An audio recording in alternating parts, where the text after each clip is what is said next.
Thank you, Mr. President. I rise this morning because I know that there are people around my district and around our state that are hurting, and I know that they're looking to us for leadership. I've remained fairly quiet over the past couple weeks, and I have spent a good amount of time listening, processing, and organizing my thoughts. And I pray that my words are words of comfort and that they help us begin the healing process in Georgia. I was sickened by the footage of Ahmaud Arbery being killed while jogging. And then I was shocked by the footage of George Floyd being slowly killed in broad daylight. While I don't support the looting and violence that went on, I was glad to see our communities around Atlanta move towards peaceful protests. In Gwinnett County, from my experience, these protests translated into constructive conversations between community leaders, law enforcement, and political leaders. And I'm proud of the example that my home county showed in this time. In the wake of these events, I've been reflecting deeply on their impact. I cannot put myself in anyone else's shoes, but I can pull from my experience as a father and a leader in our community. Through my children, I've gotten to know so many mothers, fathers, sons, and daughters. The common thread that we share is a desire to provide the very best opportunities for our children in their future. Now, as a father, I've had the opportunity to watch my children participate in youth sports, and this experience has allowed me to build close friendships with these fellow parents. I think of the teenage children that play soccer with my son. They are brought together by sports, but they come from many different backgrounds and walks of life. I've watched them grow up. I've congratulated them on good grades and their best soccer performances, but I've also talked them through their worst defeats. I've had many discussions with their parents about raising these young adults, being fathers, being mothers, about sports, about faith, and we've talked about race. These conversations have helped me to see the struggles that each child and family have and how dramatically they are different from mine.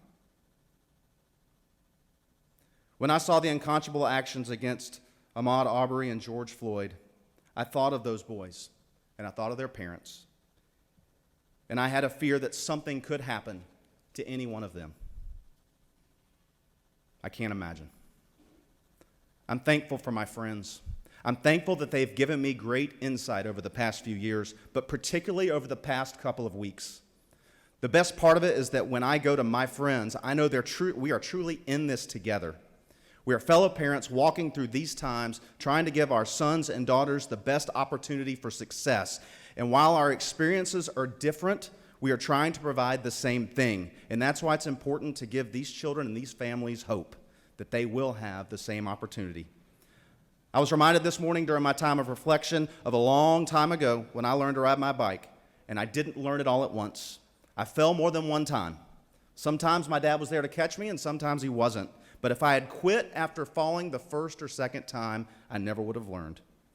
As we seek out solutions battling racism, we're going to fall. But we have to get up, and we have to continue the conversation.